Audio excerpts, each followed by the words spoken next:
welcome to another episode of Recipe to Success. Today I'm really excited about this one because not only is this a personal one that I've just been looking forward to for a long time, but it's someone I've watched over the years, and he's not actually done many interviews himself, so this is going to be really exciting. Kenny, my bro, how are you? What's going on, Humza? You right? I'm good, bro. Honoured to have you here, honestly. No, so honoured to be here, bro. Like, I just thought, you know what?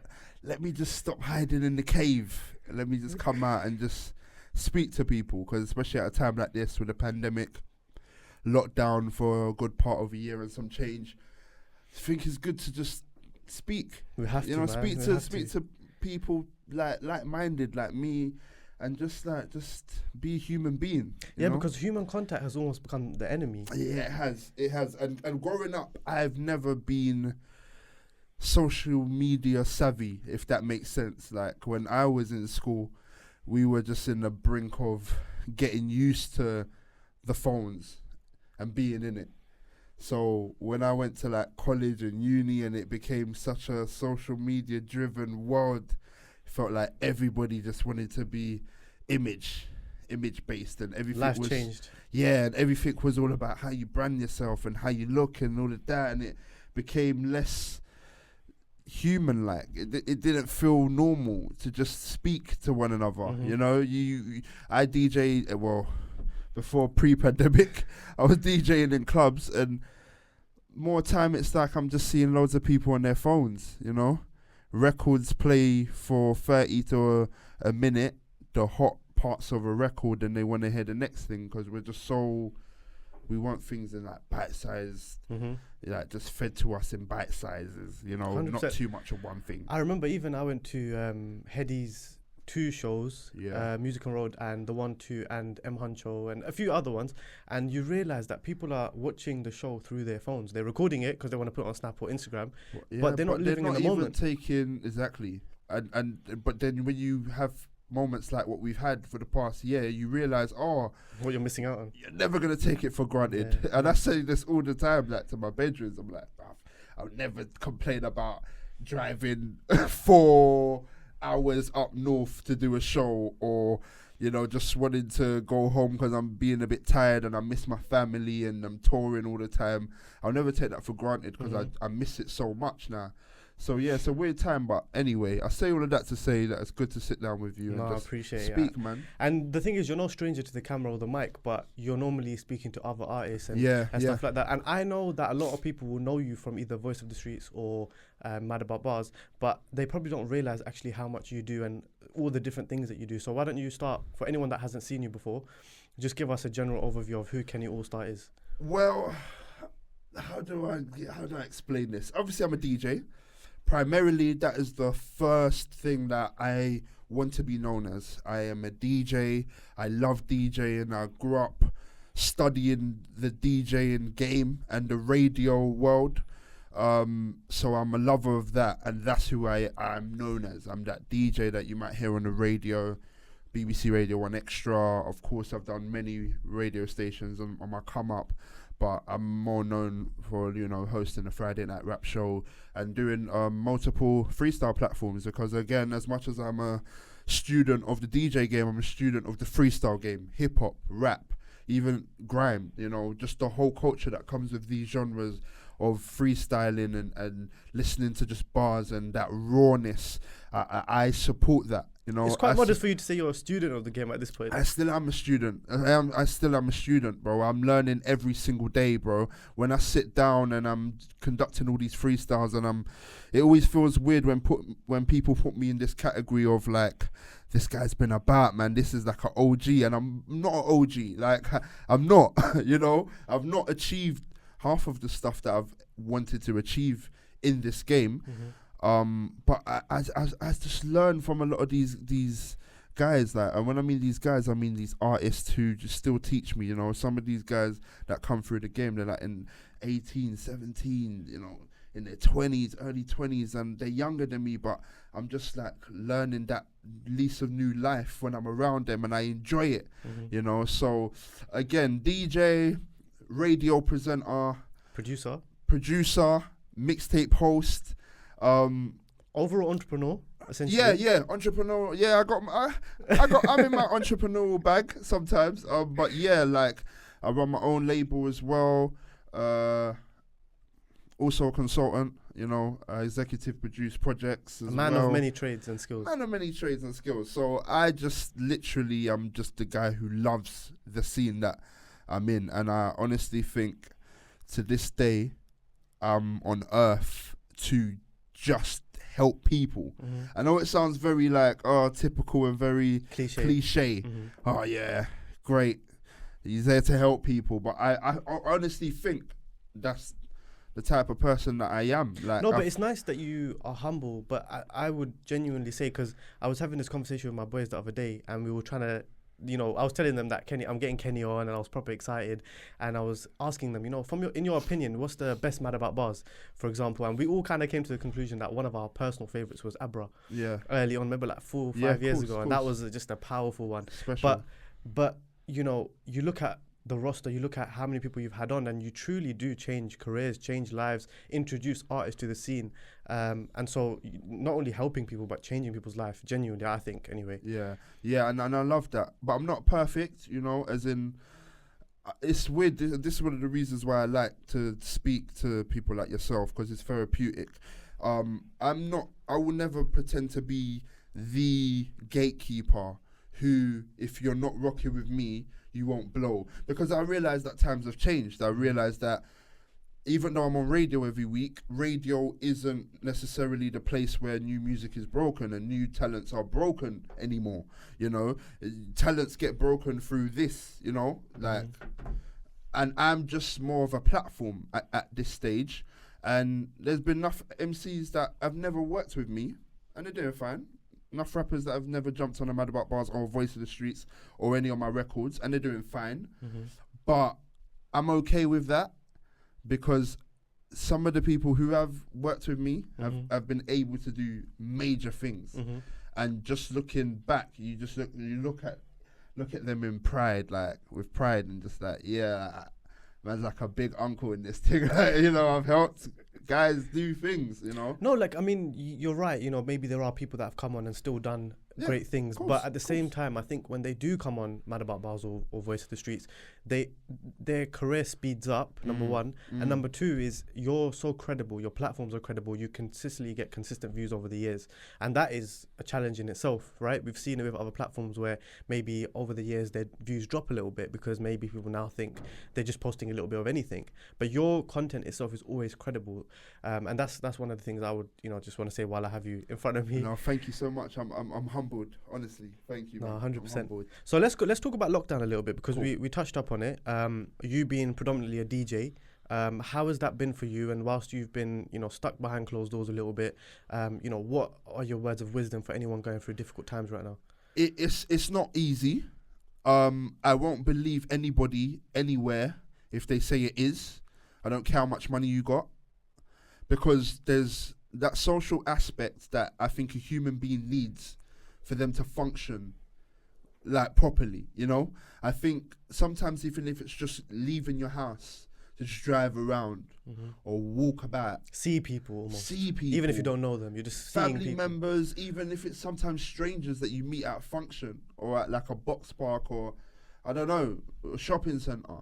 That natural human engagement I think we need, because what will end up happening is we just get lost in our phones even more, and we lose the sense of reality. So it's been hard for a human being like myself, who was DJing in the clubs 3 times a week, every single week, traveling throughout the summer for 3 months with different residencies, and also just engaging, like being with my family and friends, and that got taken away from me. And there's no heads up, there's no warning. It's like, all right, cool, here's the biggest test of your life.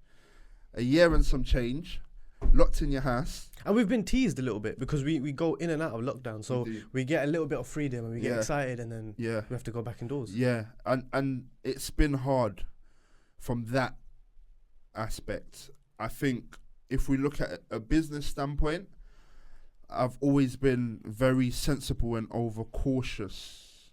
Because growing up, when you don't have money, when you grow up from a broke background, you know, God bless my mom and pops. They've always tried their best to make me feel like I had stuff you when had I never really had something, like anything really.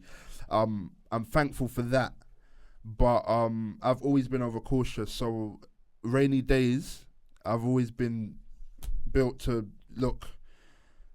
Money's not forever, you know.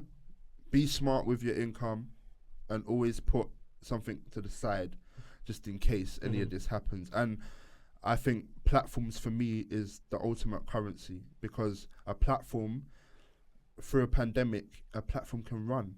You know, they can tell you to not leave the house, but people who has built their own platform can run their platform anywhere, from at home. You know, so from that standpoint, I'm fine, but I do miss interacting, especially like as a DJ.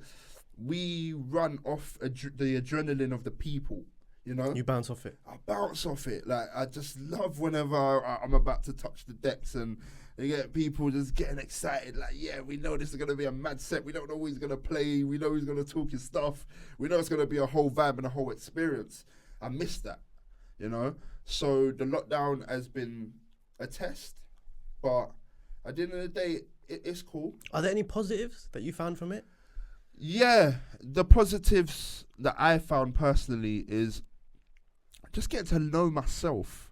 Sometimes when you're used to being a person in this music industry where there's so much demands of you, you know, all right, cool, we got to make sure things are ready for the radio, Kenny. Like, we got to bring through something different, you know. We it's got to non-stop, engage basically. all these listeners.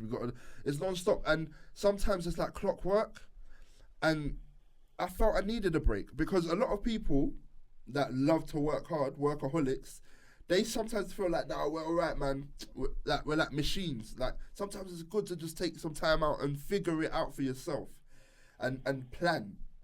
So now, when I'm in a lockdown like this, I think I'm ready for another lockdown. You know, God forbid that don't happen, but, you know, I'm ready if that comes my way again. You know what I mean? So it's been a test in that sense, but I've learned, and even some, you know, you can never sleep on the fact that spending time with your loved ones is always important as well. So, you know, that has been amazing for me. But other than that, you know, you're ready for this money to come back. yeah, man. I'm ready to be out again. Ready for things to be open. I'm ready to shut down again, man. Yeah, let's hope it doesn't take too long. But anyway, let's go into more of Kenny, because I think a lot of people, they look up to you. I think maybe a lot of DJs along the way will definitely look up to you and think, you know, they want to be in the position that you're in. But I'm guessing it was a very tough road. So you mentioned a little bit about your upbringing and, you know, things, you know, you didn't always have a lot, but you made the most of it. Let's talk about that. Let's talk about your upbringing from childhood and how that led you to the career that you have now. Boy, it's always a tough one, man, whenever I reflect about my childhood. But look, I grew up in Lewisham, you know, raised in Deptford, Southeast London, and Catford, Southeast London. Lewisham as a borough, if you know, is not the easiest place to grow up. A lot of us were based in, you know, coming out of council estate living, our parents on benefits, and that, I don't want to say the typical hood story, but, you know. It's the truth, though. It's the reality. So for me, for example, when I was going to school, I didn't have what a lot of my peers had, even though we were all growing up in the same community. You know, there's levels. It's like you got people who are underprivileged, but then you got people that are really underprivileged. And unfortunately, I was in that, you know, underprivileged kind of space, you know. My mum and dad migrated from Nigeria, West Africa. And literally my mum came in to the UK in the early 90s, and the first thing she was on was just working, because she wanted to kind of build something, you know. She wanted to have something. Her life back home was hard, you know, and her priority was to have a family, you know, with my dad in the UK, and she was working 2 jobs: cleaner, dinner lady at a school. Wow. And then she even took on a 3rd job when she felt pregnant with me, and as a carer. And then my dad was working multiple security jobs, you know. He was kind of a big guy, so you know, he had that presence. That's where you get it from. Yeah, man, I learned. Whether it's the eating or the pumping weights, I got something from him. But yeah, it was one of those things where in my family, all they knew was work. Multiple jobs, multiple things going at one time, because it was hard. Mm-hmm. And then, you know, when I was born in '93, I remember. It weren't too vivid, but I remember I moved a lot. So as my mum was working heavy, I was living in multiple locations, aunties, nanny, blah, blah, blah. There's just a lot going on. So it was a turbulent early few years for me, you know, growing up. And then when it got to, you know, school life, I got their work ethic instantly from my mum. I don't know how to explain it. She always just, when I was in school, I always wanted to do so much more than what was being offered, you know. Obviously you go into school and you got to do whatever subjects you got to do, but my attention span was always flying off to just wanting to do other things and do more. And then when you go through situations in school, you know, I dealt with lack of self-confidence because there was so much turbulence. There was so much moving around. All I remember is not always seeing my parents, and I was just all over the place. Mm-hmm. But then I think when I was old enough to work, and like when I went to secondary school and I was old enough to kind of learn more about being independent, I wanted to just pick up trades, you know. So I was selling snacks in school, you know. Chocolate, sweets, just that. I don't know why, but I was just thinking at a young age I can help my parents make some money. Like as long as I was old, as soon as I was old enough and I was learning about maths and my times tables and learning about like these money equations at school, I was like, alright, cool, I gotta try and make some money, innit? So I was doing bits like that, and then I knew my love for music was always there. From young age, my mum was a G with the music. Like, she had this aura of a DJ, and she didn't even know it. I had dancehall CDs, reggae CDs, old school vinyls from Beres Hammond and the Wailers, you know, King Sunny Ade. If like any Nigerians watching would know about King Sunny Ade, Wasu, you know, proper old school stuff. And at the same time, I was into pirate radio because radio was actually the only form of entertainment that was in our house, especially throughout primary school going into secondary school. We didn't have like an actual TV. It sounds weird every time I tell this story. People are like, well, you didn't have a TV in school? Like, I was lying when we were going into school and guys were talking about different things like, oh yeah, did you watch like the Pokemon this, or did you like see that on TV? I was just like, yeah, I saw it. But you know when you're lying, you're like, oh yeah, I saw that, man, it was sick. And you're just waiting for someone hoping they don't catch you out. Yeah, and hoping someone don't catch you out. But really, truly, all I had was the radio, because you could get like a little alarm clock radio from Argos for like £8, £10, whatever, with the analog coming out, FM, AM dials only.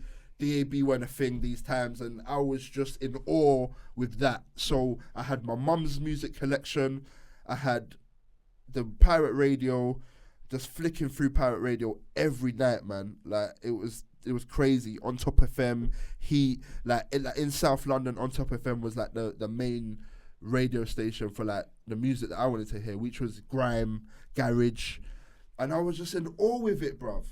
And I was like, then when I listened to, obviously it's bad because pirate radio, it's not clear. But then when I was flicking onto like the clear signals like Radio 1, Kiss, whatever, I'm listening to all these larger than life characters, and I'm thinking, this is cold. And because I had self-confidence issues, I was never a guy that... in front of the camera. Never. But I knew the only therapy for me, because again, at a young age, in school, they never normalize things like counseling or speaking to someone about your issues. So I found myself tuning into the radio and zoning out with the radio and just like, you know. That was your escape? That was my escape. So, yeah, when I went through school, it was good. But again, that entrepreneurial spirit came off not having much. So I remember, in school, everyone tried to rap. I was dabbling in everything, but I knew I wanted to be in this game. Mm-hmm. Whatever was on the radio, music, whatever I can incorporate with the CDs, and whatever I can do this is the world for me. And from like year 7, I instantly knew that's all I want to be in music.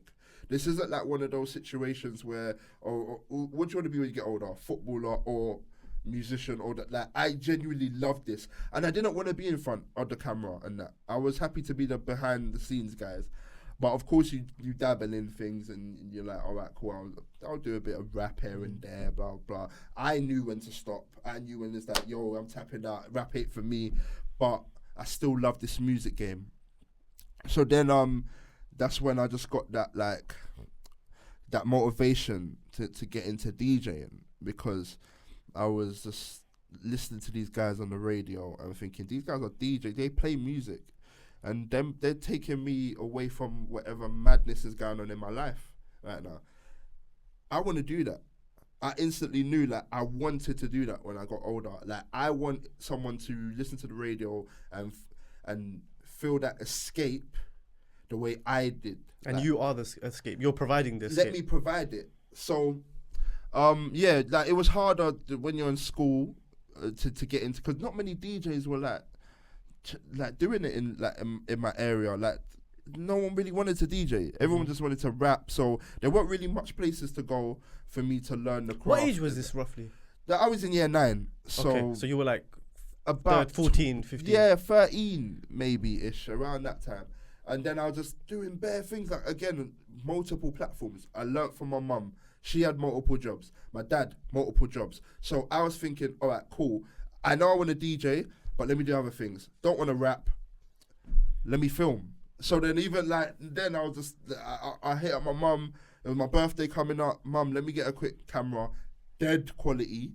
Horrible. Like, it's £80. But this is like HD was starting to come onto, like, that was the thing. HD, high definition. Like, and then I got like really the deadest camera. Bless my mum, but we didn't have much. But I was doing that on the side as well.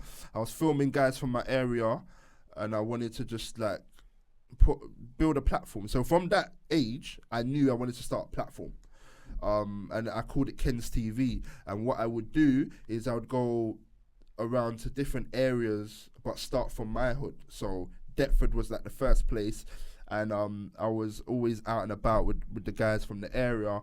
And I was like, yeah, man, let me just, bruv, let's just do this freestyle. Let me put it on the YouTube and let's build a little something.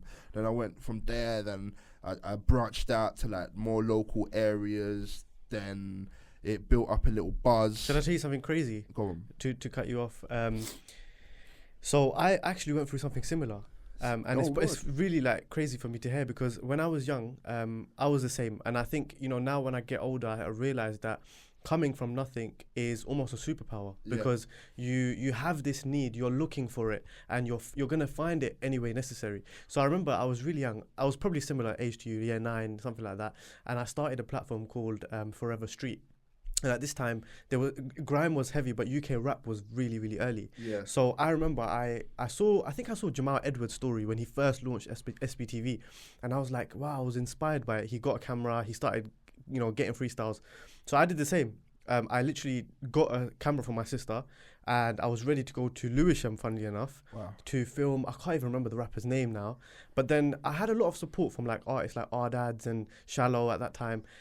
And then I just realized my dad was like, do you realize how old you are? Like, you're going to go to Lewisham, you're going to go to all these areas and do what? So I realized, okay, I can't really do this. But it's crazy that, people can have similar journeys, and then you realize, like, certain things, like now, for example, we've got this platform. I wouldn't have even remembered that I wanted to start a platform when I was younger. But you go in full circle because these are the things that you're really passionate about. So it's proper interesting. But anyway, I'll pass it back to you. But it's actually similar though. Like, I was doing that. And don't get twisted. Everyone told me, Kenny, what are you doing? Bruv, this is South London and you want to go to every hood in South London to film and put on a platform. Like, what are you doing? Because like, I'm guessing at that time you didn't even know how to monetize it, right? Bro, monetize what? Like, all I'm thinking is, this is what I want to do, so I'm going to do it. And then it just started, like, building a buzz just off. I don't want the only one doing it. Like, I remember SBTV was running. There was a channel called UK Overstood. There was the Streets Incarcerated DVD. There was Streets Selected. There was multiple things going on. But for some reason, they wanted me and my dead quality. And I think maybe it was, I don't know, maybe it was the work rate. Because when I started getting calls, I got called from, like, guys from Peckham hitting me up. I done something with Young Size, Stiggs. I done something with Cash. You know, Cash's one started to take off a bit, and then that's how me and Cash got really close together. And then I got a call from guys from Angel Town, and I was like, rah, Sleepbro was on the phone to man, like, he wants me to come and film there. I'm like, rah, man's hopping on the bus, my dead £80 camera. Get me, trainers, these Air Forces that I beat up, that I've been wearing for a little while, like, you know what I mean? Didn't know any better. I was like, bro, I'm gassed, because now something that started from my hood has now branched into Peckham and branched into Brixton. And Sneakball, who to me was the biggest rapper, like, coming through, especially in that era. Especially the touch a button. Yeah. And then he wants me to film him, and then it's just all going off from there. It was a moment for me, and I will never forget, like, how important that was to me. And unfortunately, the channel ended up getting shut down because from early, and this is pre-drill, I realized that the powers that be, when they don't want our music represented, or when it feels like it's getting, they're gonna shut it down. And that's what was like my first time I ever got shut down for any, because obviously I'm still young in this thing. Like, I'm not even developed, like, as a You don't even know that's a thing. Like, I'm gonna be shut down. I'm just putting out all these things, even though I'm not monetizing it. Someone out there thought, like, this was a problem, and we were gonna put on me. And I'll be honest with you, my page got shut down, videos got took down, couldn't re-upload them, and it took me. It took a lot out of me. It took a lot out of me. And when you're that age and you're thinking you're doing something that's amazing, you realise, no. I mean, some early freestyles from some of the rappers from Kennerton, Harlem, like, they were on the channel. Like, so many guys you won't believe were on this channel. Granted, mainly South London, but it was that a thing for me. And then that got shut down. But then that's when, you know, I was upset for about a week, but then that mentality of watching my mother and watching my father getting older and realizing I gotta be a young breadwinner. You don't have time to sulk and moan about it. You know what I mean? You gotta get up and what's the next thing? I took a bit of time out, and then you know, I was discouraged. You know, and I was just. How old were you when it got shut down? Still 14, in year 9? Okay, 14. Yeah, okay. The channel didn't last longer than a year. Didn't last longer than a year at all. And then you know, I was just I was thinking, forget this, bruv. This is long, bruv. And then I found myself in a situation that many young guys coming out of the area find themselves. You know, they got to make money, innit? Money's not being made, you know. I weren't even thinking about monetizing on YouTube or anything. So, you know, I was trying to make money. I was just getting into trouble. And then I got myself in, like, little hood politics, little area issues, and, you know, I got stabbed, and I was just getting myself into dumb stupid things, you know. And then when I started realizing that I didn't want to be that guy, I learned that I just want to be like a guy that's full of life, bruv. You know, I just want to be like, I was envious of people sometimes, like, because I had certain issues around the area, I was envious of people, like, when I used to see them go to, like, house parties and these things. I was like, rah, man, you know, look like you're having a time of your life, man. I need in this. I need to get in. And then, luckily, like, the more guys from my area that I met, they were more into, like, the DJing side of things as well, and they got me out. They they're people that saved my life. Like my guy Afro B, you might know. He's he's one of the guys that saved my life, bruv. Because God knows where I would be if he didn't show me. If I'd never met someone with similar interests, who loved the music, who wanted to DJ, and we built something. And then I left any fuckery that was in the hood, and I just started hitting parties and learning, and I started seeing DJs do their thing, and I was like, yeah, man, I'm gonna get that hunger back, you know. And I was doing like bare pirate radio. I wanted to get into pirate radio because, again, that takes me back to when I was a youth. Pirate, like, just that gritty feel. Sometimes I like to hear the little fuzzy background. I like that. Let's get back to the trenches. You know what I mean? And I was just doing lots of opportunities were starting to come up. Lots of people was building their own channels. Internet radio was starting to boom as I was getting into, like, 11, going into college. Internet radio was like a thing. And there was a local radio station called Grime Online, which was based in Ladywell, and I was in there, like, doing graveyard shifts, like midnight to like 4 a.m. My mum just going mad. Where are you? Look at the time. Where you at? You know. And I was just doing mad sets, and again, me and my bedroom just went halves on a little DJ set from Maplin. 100 quid, 50 quid each. I was saving up my lunch money. Got like £3 a day lunch money. If you do the math, how many months did it take for me to be able to save up 50 quid? That's how many months of not eating is that. So I was doing that, and I was getting MCs from the area coming in, and grime was obviously the thing then. People like Kozzy, Koda, Novelist, like loads of grime guys. We were just doing mad, you know, graveyard shifts. And my next setback hit me. We were doing well for 3 months, and then someone raided the studio and took all the equipment. Wow. Came into the studio one day thinking, yeah, we're going to do a sick gram set today. Nothing's in there. I'm thinking, you got to be kidding me. This life thing's real. That must have been heartbreaking. Bruv, first you get the YouTube shut down, and now someone's raided the studio. All I got to my name was the decks is gone. Everything's gone. I was like, yeah, I'm done. And then I was thinking, you know what? Maybe it's not going to work. Never thought about giving up. But I was thinking, all right, cool. Life is getting real. I'm in college. I need money. EMA, £30 a week, whatever. It's not enough. Like, I need to help my folks at home. And I got to be able to just do more. Like, I want to do more. So I was working, you know, I tried a bit of retail. I tried it all. I tried to, like, just find jobs. I even tried to find these marketing jobs where they do door to door. I tried it all. I literally tried as much as I could.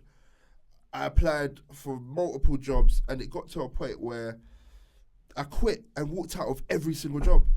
No lie. I walked out of every single job. And I think one of the jobs that I had was when I was working in, I don't want to mention the brand, but it's a well-known communication store. And of course, I never gave up on DJing. Phone industry. Pardon? Phone industry. No. Okay. Yeah, okay, without kind of. Yeah, you might know, okay. But I don't want to give it away. Okay, but cool. It's a communication, whatever. And then I'm working in there, and then I'm obviously I'm in college now, and I'm putting out mixes on SoundCloud. no matter what, DJ was always gonna run. I was never gonna stop DJing. Then one point, I remember, I'll never forget this, and this is what put batteries in my back, bro. Someone came in. Bearing in mind, I'm the radio guy. I'm the behind the scenes DJ. Someone came in, and no word of a lie, they asked, "Are you Kenny Allstar? Can I get a picture?" And then I was like, bro. From that moment, I spoke to my manager, my line manager, and I said, "You've been amazing, but I don't want to work again." Handed in my resignation, and I'll be real, I didn't even do the 2 week notice or whatever. Notice that I had a month notice or whatever. I didn't write it out. So that was a defining moment. I said, I don't care if you don't pay me my last check, I'm out. That was because all I needed was that person to come in and say, "Are you Kenny Allstar?" And remember, this is just off me being on SoundCloud. And then the first thing I was thinking about was getting into radio, community radio, and I hit up Represent, and I was in there. I didn't care if I was going to be broke. I didn't care if I wasn't making no money. My priority was to just get in the game. And from that first year of college up till now, I've never stopped. It's crazy because you went through so much adversity early on, especially even growing up, and then a few knockbacks along the way. And I always say adversity is the key to success, because it's the failure that tests you, right? Yeah. A lot of people, they just give up and then they never really try to go for their dreams, but because they just feel like, well, I'm not really gonna make it. And then it's small moments like that person coming in asking for a picture. Imagine that didn't happen. Yeah. So sometimes it is a little bit of luck, and it is that moment where you realize, okay, you know what, I can actually do this. But I'll be honest with you, bro. I was never built for working anyway. Mm-hmm. You know, you hear that from some people. I can never work for someone. I just wasn't. I don't think I was doing a good job. Like when someone's telling me, "Oh yeah, you got to clear the stock room and do the stock take," I just like, nah, I'm not on that.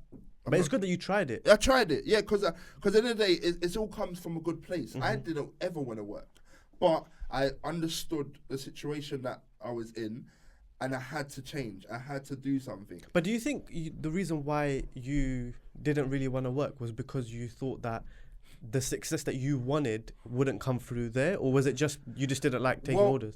I've seen ambitious people that I've grown up with work and climb up the ladder in whatever field they're in and just be content.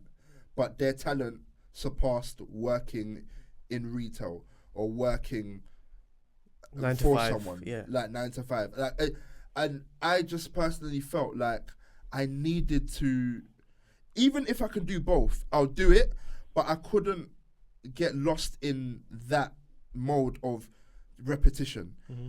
I personally think that if you have a talent, it's okay. And you got the perseverance, you got the time, your time management's good, do both. But don't ever think that there's no career outside of just normal work, because there is. It's if you want. If you have to find it. You just have to find it. Or create it, yeah. Or build a platform or do something you really love. And I didn't need someone to tell me that you can do more. I just wanted to do more anyway.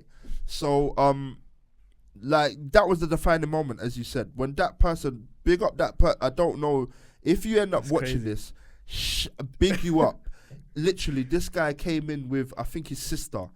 And when he just said that was all I needed. And I never looked back, bro. I never looked back.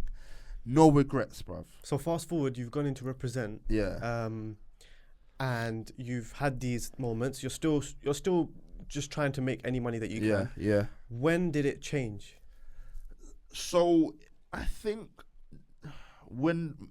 it definitely started in Represent, and I give thanks, shout out to Gavin Douglas, who was the station programmer at the time and represents a community radio station.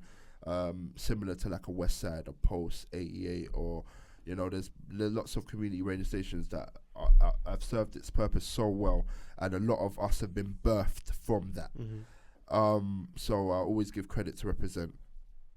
I wanted to revisit the platform building thing like that what I had with Ken's TV. So I was a Represent for a few years, and I think it was like about 3 years, I think. And then I was just enjoying it, I had a show, I think, which started on Tuesdays, then got moved to a Friday. So I've always been that Friday night kid, I think anybody who has ever met me through the radio world will know that I'm just the guy that pure energy. I come from the school of Funk Flex, DJ Clue. Like infectious energy. Yeah, like I want to sell you a record. If I get a new song and I'm telling you, Humza, this is the biggest tune on the road, it don't have to be the biggest tune on the road through numbers. If I'm selling it to you, you'll believe that in a couple months, this guy's going to go. And I think that's what I learned at Represent to be. Because a lot of the presenting style was more crunch and roll. For those who don't know what crunch and roll is, it's like, yo, this is the new one from Heady One, taken off Edna, the album, take it in. And then you play the song, and then, that was the new one from Heady One, and then you do that with the next tune. So and so on. It's a typical way of presenting. And I felt like a lot of people were learning that way, but scared to really like put their own oomph on the thing. And that's when I was like, all right, cool. I was trying to speak all, you know what I mean? I was trying to speak like a proper, this is Kenny Humza. And I was like, bruv, this is dead. Like, I use slang. And people, this is why one advice that I'm going to give to anyone watching this, take people's advice with a pinch of salt. Your way will always be the best way, and that's what comes natural to you. People told me, you won't make it onto the BBC speaking the way you do. This slang stuff and this, I got a lisp, I got bare, like, it's just a bit like, you don't sound polished, and you got to sound polished or else you're not going to make it. That's what people told me. So I was trying to be someone I'm not, and I wasn't getting nowhere. I just felt, I listened back to all my radio shows, even up to now, and I was thinking, bruv, Kenny, what is going on there? Like, what's going on? This is dead. So then I just wanted to put my own spice on it, and I was talking over the records. And that was like a taboo thing. You don't talk over the records. Could do it in America, but not here. Yeah, not here. Nobody wants to turn on the radio, and you're talking over all the what are you doing?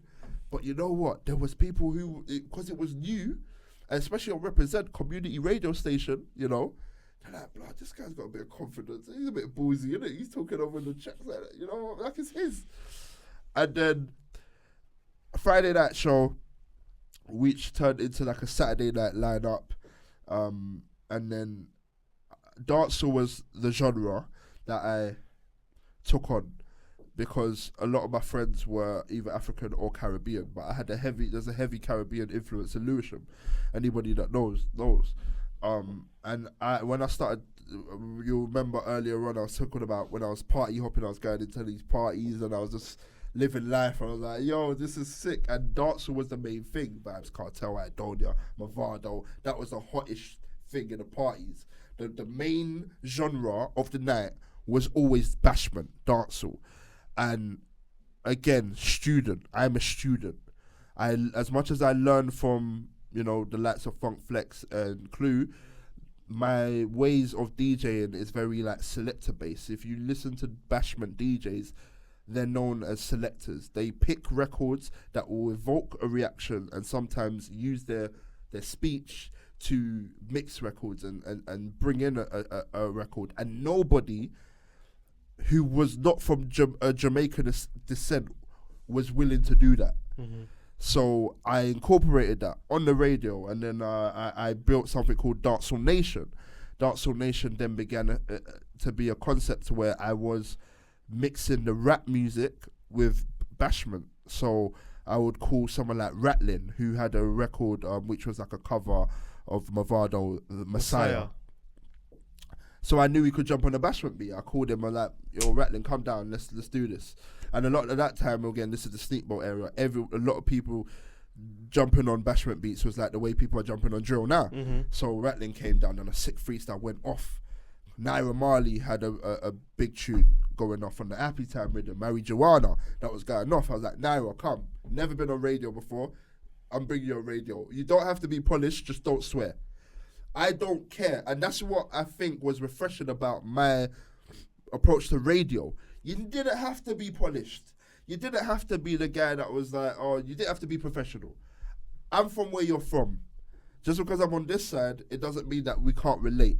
So then, Naira Marley coming through, first time on the radio, doing his thing. He ended up swearing. God bless him. But they loved that. They loved the moment. You were listening to the radio thinking, this is raw. This is what we want. Like, we're going in the era where everyone's stripped back. Like, everyone wants to see the raw version or something. Nobody wants the polished stuff. That's dead. Called Stormzy.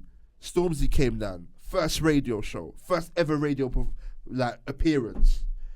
He came and jumped on a bashment rhythm. And then that was the thing. That was my thing. My thing was bashment records, like bashment instrumentals and UK rappers. And then that's what started to build my buzz up even more. And then what year was this? This was, again, I'm not good with the years, but I want to say, you know what? I can just check my phone because some of this stuff is online. But I'm pretty sure it was when I was in college. So this was all still when you were in college? Yeah, bruv.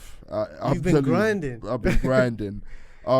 Whilst you find that, I think it's proper cool, like, because you obviously came from difficult beginnings, and no matter what knockbacks you 2015. So you still had an advantage because you were still ahead of other people your age. Yeah. But for you, it still wasn't enough because you had to. You wanted to help at home. Yeah, I felt not entitled, but I felt because I enjoyed doing this so much. I felt like I should have been on like One Extra and these stations at 18. That's how confident I was.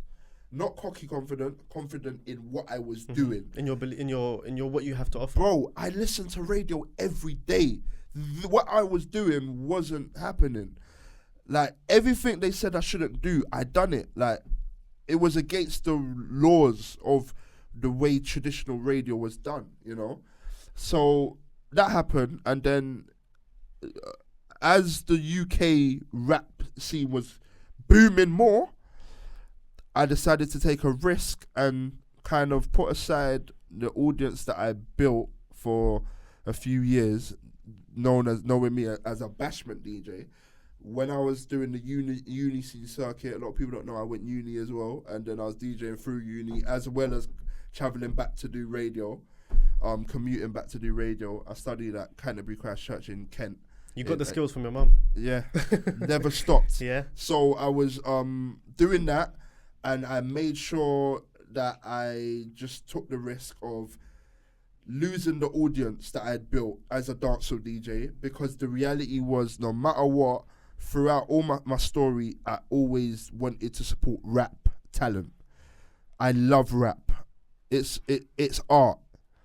It's a form of poetry where someone can be themselves and tell whatever story, fact or fiction, whatever. It's their therapy. It is their therapy. And I enjoyed that. And I enjoyed being the platform, the person that you can bounce off and we can exchange energies, you know, as a DJ to a rapper. So I decided to speak to Represent, and I was like, okay, I would like to change the whole concept of this radio show. It's not Dancehall Nation no more. Call it the Saturday Night Rap Show on Represent. Do what you want.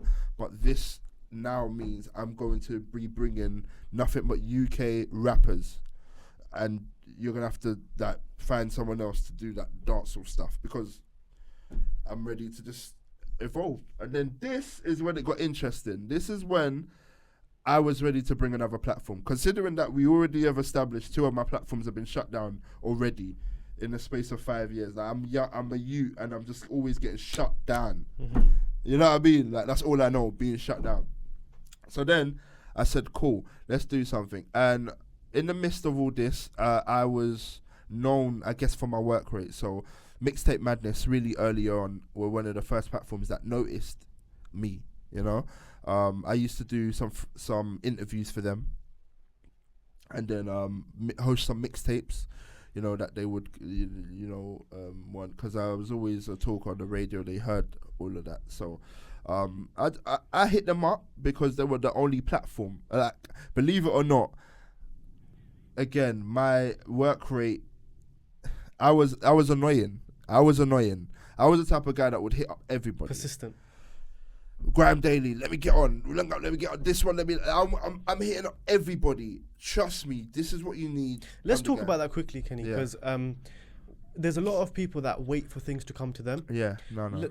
From your experience, you've obviously made it, and people love to look at you, you know, what you've achieved. But the early days, you have to really do the work. So briefly touch upon that.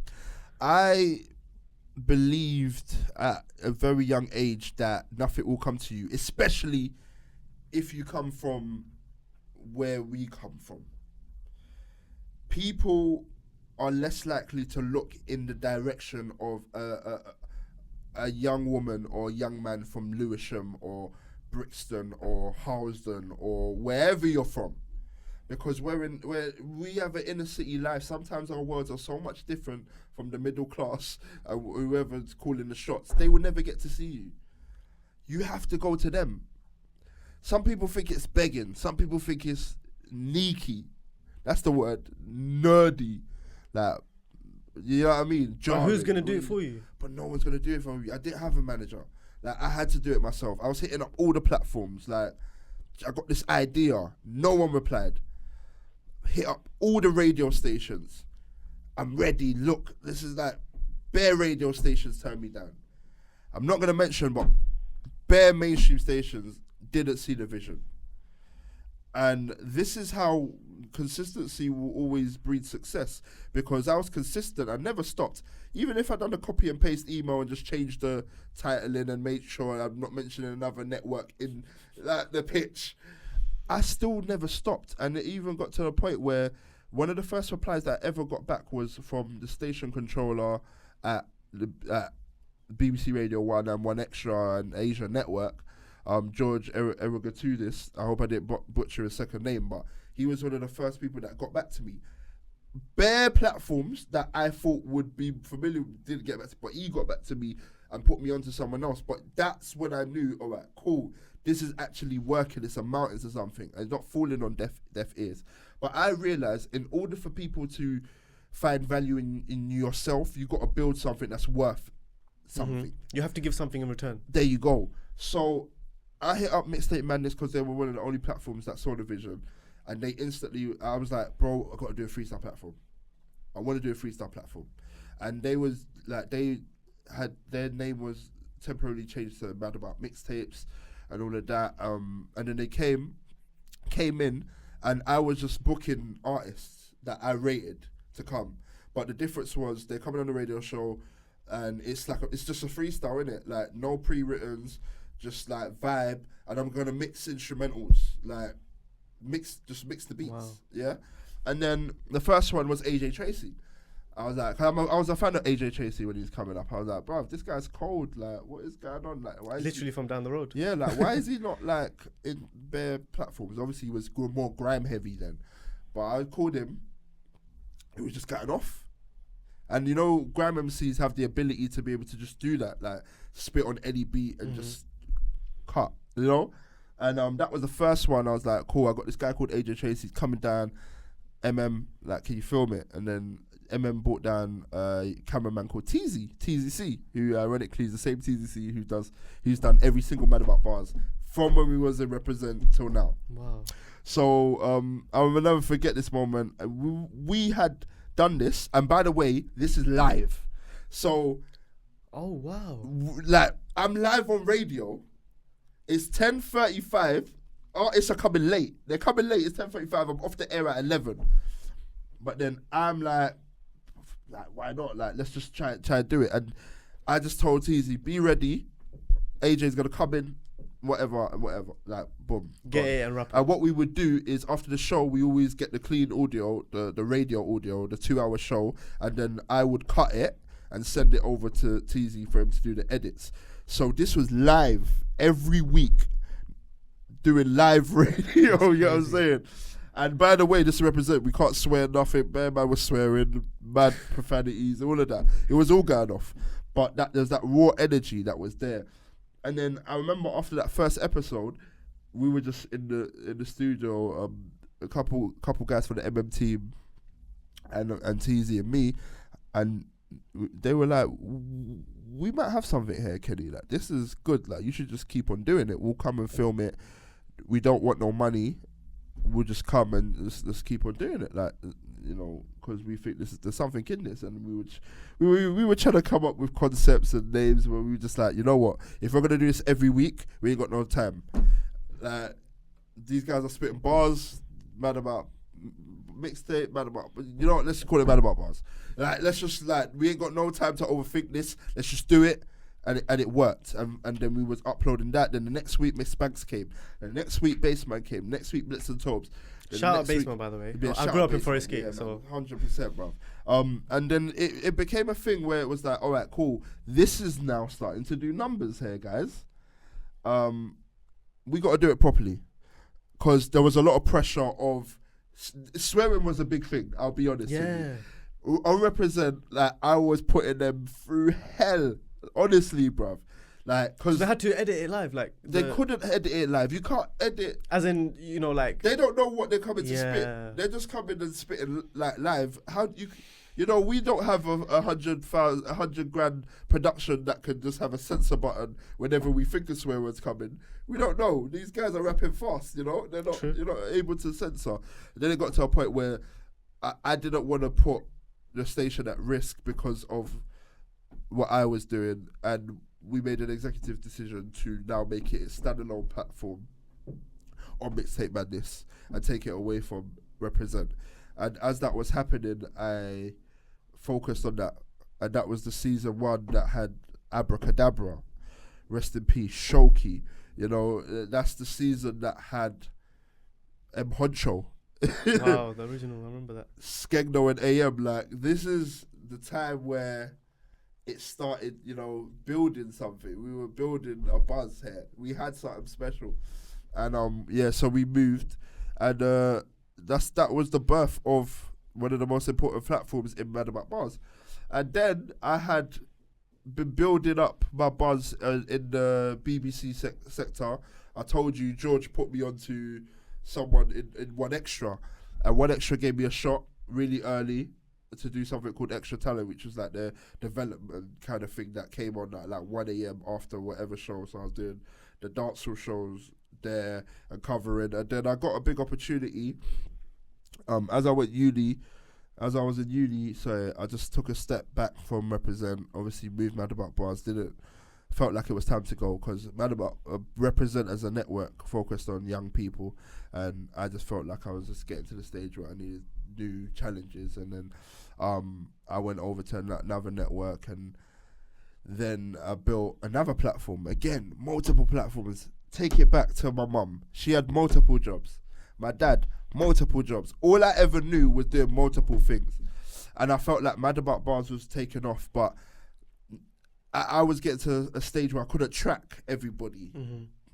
So I wanted to do more. So when I got onto a radio station in Radar, where they had no restrictions in the language barrier, because YouTube was also starting to, you know, couldn't monetize certain content, whatever. Okay. So then I was like, well, let me start up another platform, Voice of the Streets. I always had this mantra of Voice of the Streets because I had it since I was doing mixtapes and doing Ken's TV. That has always been like a mantra that was there. So that when I went over Radar and I started Voice of the Streets, that was going to be the platform for the real gritty underground voices, the voices that was getting shut down, that couldn't get anything going. And then I built that over there, and then I had simultaneous platforms going, which was unheard of for someone who didn't have any major backing behind them. So yeah, I say all of that once again to say that I've never stopped juggling. even up to now, I'm always juggling, always finding new challenges, always finding new things to do, and I'm thankful for that. And amazing story, by the way. I feel like I was just rambling on. No, honestly, I was with you the whole way. Sick. And I think for me, it's what I took from that story mainly was that you didn't give up. You were able to juggle and multitask, and you created your own blueprint. Yeah. And one of the things is also that you're very passionate about what you do, and it's not just about the music itself, but it's actually helping people, like you said at the beginning, and being the voice of the streets, because you were shut down. You want to help people pursue in their careers. Yeah. What made you now not pivot away from the industry that built you? Like, you see a lot of people, right? Artists, for example, they have this gritty mixtape, and then a few albums down the line, their story has changed, their reality has changed, so that now they're doing a bit more chart kind of music. What's made you stay in the scene that's made you who you are? I genuinely love this. There isn't much I want to do in life, but I knew it from a young age. I wanted to do this. And we spoke off the mic earlier about changing people's lives. My life changed through this love that I had. This love of DJing, this love of radio, this love of building platforms, this love of the media, but just being yourself in the space that you're safe in, you know? When I started seeing people gaining tractions on some of the freestyles,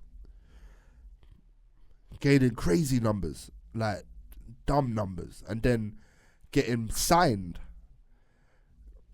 like literally buying houses and changing their whole circumstances off a 4-minute freestyle on a platform that I host, I was like, yeah, this is it. This is it, because no matter what, you will remember that. You'll remember your first 1 million views. You'll remember your first time that you got a deal, or you got however much money, or you got an endorsement off the back of them watching something that you were a part of. That was all I wanted to do. You probably have so many stories over the years, and I don't want to put you on the spot too much, yeah. But the first thing that you can think of, what is the artist that you felt like their trajectory, just blew out of control, and you can actually remember? And whilst you don't want to take credit for their success, I would never take credit. As in, you know that was a special moment for you and the artist. Well, there was two, I think, defining moments. One was on A Voice of the Streets, one was on a Mad About Bars. Skengdo and AM's Mad About Bars was so important because at the time there wasn't anybody who had records in the club from a freestyle platform. Wow. Now there could be. I could just be narrow-minded and I'd just be thinking about my own shit because I think I'm like, my shit is banging. But when I started hearing that played out, I'm hearing my voice on the intro, and I'm hearing Balio when I step right, and then left in the club, like in a club, like I'm thinking, bro, this is mad. I'm still in uni. I'm in the uni raves and it's going off. It's like, I'm thinking, nah, this is cold. Like my shit's ringing off. That was crazy, and it was incredible. Like headline shows that they were getting booked at, like even the bookings that I was getting, people when I was playing it, that was incredible. That and the M Honcho one like goes hand in hand because off the back of that's like one of the most iconic pieces of content that they have to this date, and that was amazing because again a lot of the platforms were focusing on top tier artists, and nobody really always wanted to take a risk on up-and-coming artists. And then on top of that, me hosting was also another novelty in itself because in the UK, hosting is not new. Big Ride, Michael Million, Dice, you name it, man have been hosting mixtapes for years. YouTube era, when the YouTube era was taken off, especially when rap was starting to build traction on UK rap, on YouTube, people didn't like it. Everyone used to like troll me, like, yo, you're talking too much, you're spoiling the record, you whatever. But they don't understand, this is just the culture I come from. Like, if we were in America, we would be used to it. Yeah, you can say it's annoying, but there's something about having that impactful voice on something, or so again, me selling you a record that just makes it a little bit sweeter sometimes, you know. And I made the decision that I was gonna continue to do that, not just on the radio, but even on the pre-recorded versions of the freestyles. And that was another thing that I think, you know, boosted a lot of this. And then the other iconic moment, I think, was seeing H doing what he done. Because let me tell you something about H's freestyle on One Extra. His Kenny All-Star freestyle, Voice of the Streets freestyle, whatever. I never had a full-time show on One Extra. I was there on a monthly residency. So for a few years, I never got a show on One Extra. I was grinding for time. Started off in college, getting into that building. When I was doing those freestyles, and H came through, he had straight rhymes and he had a few records, few grimy stuff. He came in and he done that over the taste beat, and then it went viral, and you know, he's nearly on 10 million views.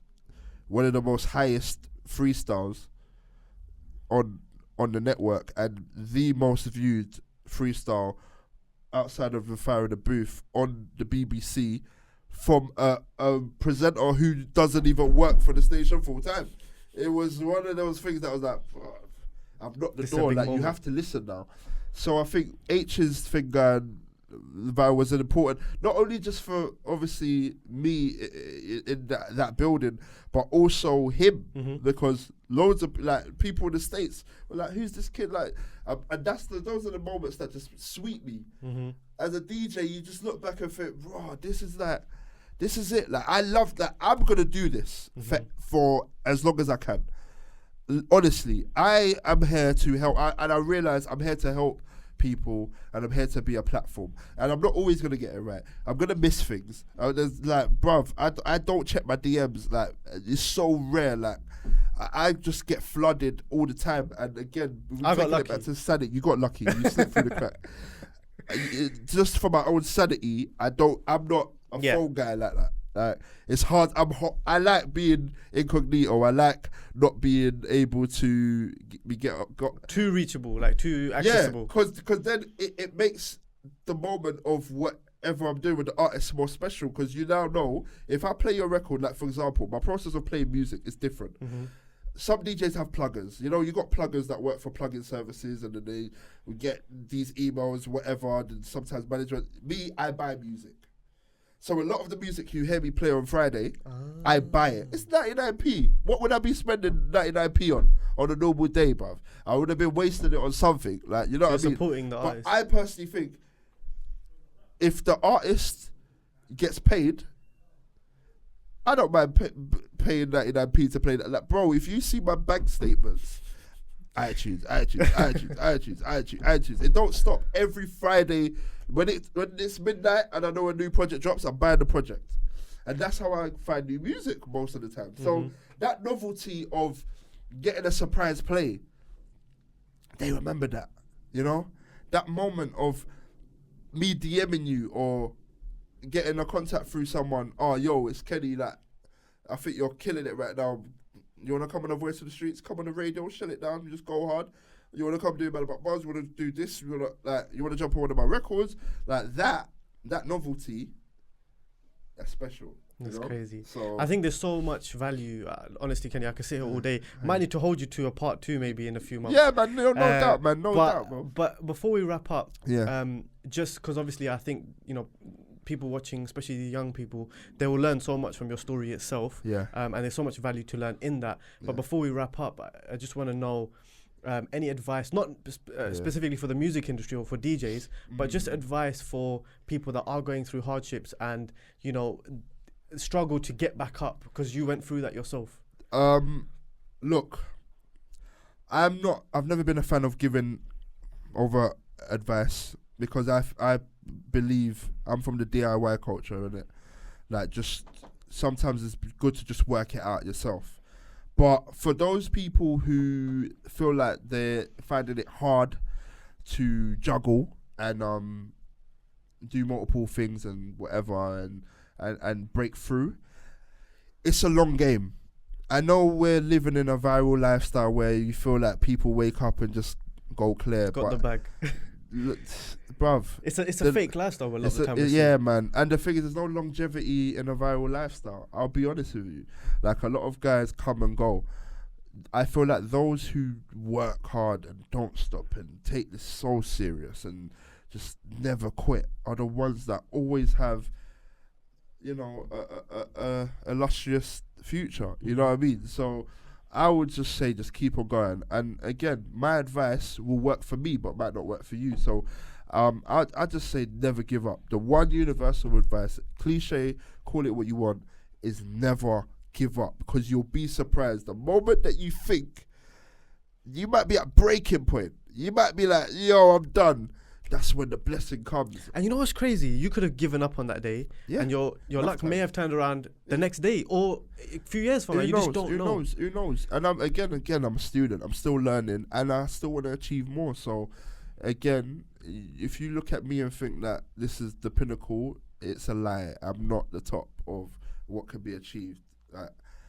There's so much more to be done. So I can't believe how young you are. I didn't realize. Yeah, man. I mean, it's an old face. This is what happens when you go through that much in life. Pain. There's so much pain, man. Like, now, every day, I live with that thing of like, blood. I still can't believe you're only 27, but you know, I'm getting there. I'm getting there as well. You know, I'm around the corner from 30, and when I eventually reach the age that people think I am, I'll be a millionaire, like, gone clear. You know what I'm saying? Like, living in the sticks. You already are in the sticks. I'm already in the sticks, but the deeper sticks, you know, like that. Them ones there where you gotta be on the A roll for 20 minutes before you get into my gated community. It will be that. So there's still a lot more to achieve and a lot more to learn. No, 100%. Kenny, before we wrap up, we've been very serious. We've been talking about your story, all that good stuff. We're going to have a bit of fun now. So is it rapid fire time? Rapid fire time, I'm ready. So obviously, as you know, we've got a minute to answer these questions. So just as quick as possible, yeah? Cool. Just so people can know more about Kenny, because it's always about the artist, right? Come on. Okay, let's go. Night in or night out? Night in. Instagram or TikTok? Instagram. Pepsi or Coke? Pepsi. AJ or Fury? Oh, do you know what? AJ. Money or love? Love. Always love. Texting or calling? Texting. Laundry or dishes? Laundry. Bath or shower? Shower. Coffee or tea? Tea. We spoke about that. Yeah. Messi or Ronaldo? Ronaldo. Winter or summer? You know, winter. Yeah? Okay. Winter. Passenger or driver? Driver. Early riser or night owl? Night out. Nice car or nice home? Definitely nice home, all the way. iOS or Android? iOS. Pizza or burgers? Burgers. Cardio or weights? Weights. Got on your dad, yeah? Come on, man. Netflix or YouTube? Netflix. Oh, no, I lied. It's YouTube. That's YouTube bro. things, bad. Yeah, no, I definitely was guessing, yeah. And comedy or horror?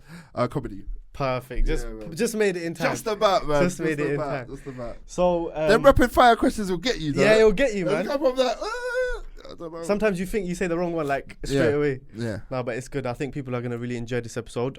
Kenny, obviously people will continue supporting you, but what have you got coming in the next few months, and what can people look out for? And also plug yourself. Yeah, 100%. So I said this on a record on the intro of Dig That Friday. I'm going 10 albums deep in this thing. I've already dropped one, Block Diaries 2018. That's out right now. Go check that out. But the next one's around the corner, really like close. So we can't forget what Tracksuit Love did as well. Yeah, man, I enjoyed doing that. But this next one is gonna be amazing.